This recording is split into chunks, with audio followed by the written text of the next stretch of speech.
Qızlarım mətbəxdədirlər. Nə hazırlayırlar? Birazdan Çiləkli Demək- rulet. Tamam dedik.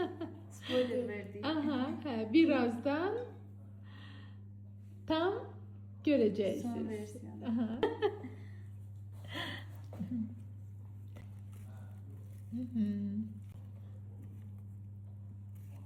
Özü dağılacaq. Hə, belə.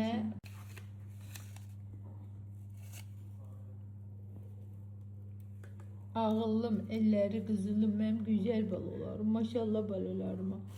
Maşallah qızlarıma. Maşallah, maşallah. Beləliklə piroqumuz getdi sobaya. Sobaya. Ben örtürüm. Özdə kim qoydu?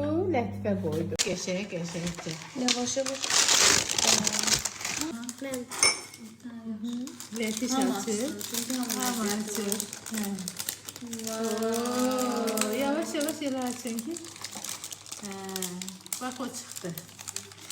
Biri çıxdı. Çox qəşəngdir. Bunun Kremlədim qəşəng. Qəşəng. Çox qəşəngdirmi qızlar? Adamın Necədir? Aparım qoyum soyuducuya, buzluğa qoyum. desek Biraz kim olsun. belə Soysun. donsun. Hə, qəşəng. Soyulanda yağman olur. Çox qəşəngdir.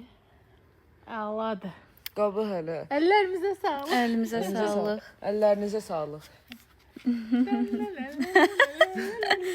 La la la la. Elə ki İtalya Elə mahnısını bir- oxuyasan. Elə bir aşk gəlir süfrəyə.